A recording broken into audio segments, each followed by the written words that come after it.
What's going on, everybody? Welcome back to the channel. I hope you guys are having a great day. So today I'm gonna be upgrading the brake system. First off, the brake system has been a little shoddy. I noticed that whenever I step on the brakes, they kind of judder. So I'm thinking that's probably due to either uneven wear for the brake pads or the rotors might be all messed up. I got the R1 rotors.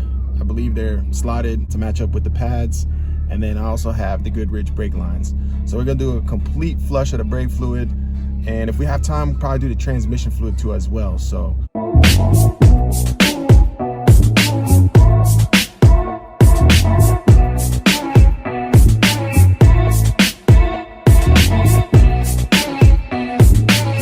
Oh, would you look at this? Yeah, well. Would you look at that? Yeah, there's a few. All right, so we have my boy Danny's house helping me out with this install. Got an FA5. Super clean Accord, he's about to bag. So we're gonna get started.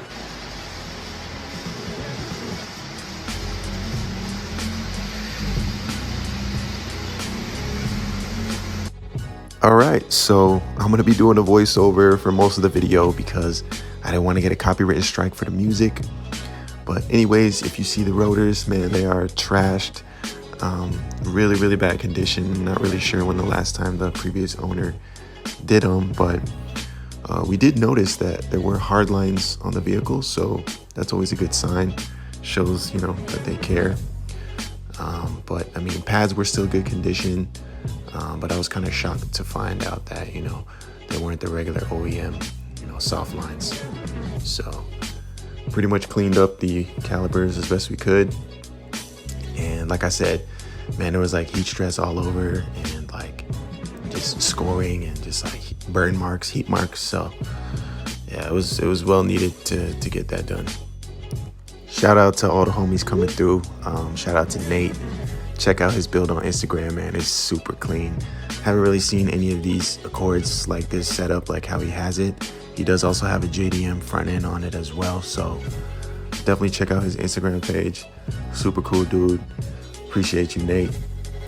And man, those RPF ones, man, they hit, bro. They hit. So as you can see, this is the front, I believe driver front.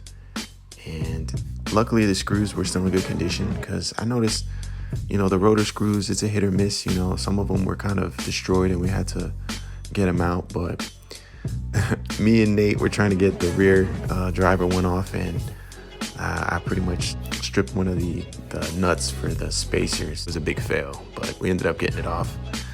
And yeah, as you can see, that man, that screw is destroyed. All that rust on the rotors. And then we got the first one on here with the lines. One of the things about the lines is Goodridge, they make a really good stainless steel braided lines, but you know, they kind of fit towards OEM.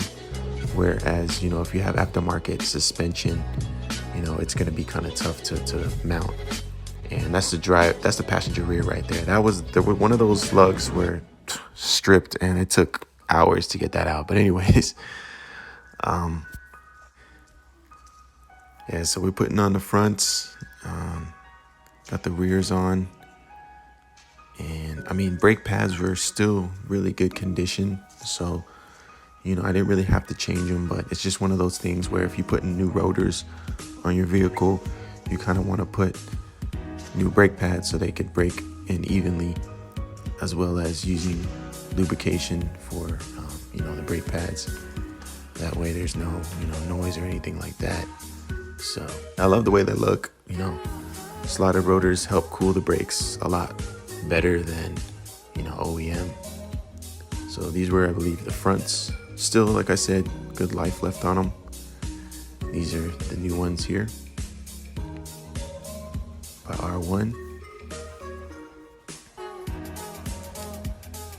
And like I said, man, the bracketry on it, like the bracket, it was kind of off. So we basically ended up doing is just kind of tucking them out the way and maybe using like a zip tie, because having to mount that bracket, it was kind of tough, especially with, I have K-Sport coilovers, so this bracket sits a little bit higher.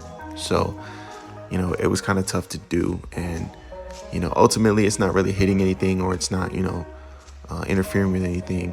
I was able to get some rotor screws from a homie that works at Honda. So shout out to you, Justin, for helping hooking me up with the screws, rotor screws. And you know, we was able to get those put on correctly without stripping them. So next time we have to take them off, it should be a simple process. And so yeah, man, these are the old rotors. Look at the cracking, man. It was bad. That's what I was feeling. Every time I step on the brake, it was just like shaking, and I was like, oh man, my car's about to fall apart. But yep, got the new ones on. Got Danny putting on some of the lube right there. Man, just shout out to all my homies, man, helping me with this, bro. Like, I mean, I probably could have did this, but it probably would have took way longer. And knowing me, I'd probably get frustrated and stop. But got another one of the homies pulling up, homie Jay. Super clean TSX. Follow his build too on Instagram. It's one of the homies. And man, he's just always down to help, man. All the homies always down to help.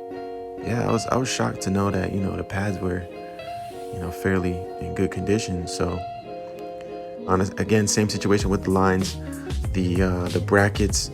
I just kind of went ahead and just zip tied them so that way they're not moving around or anything. It's not really interfering with anything, so I didn't really mind.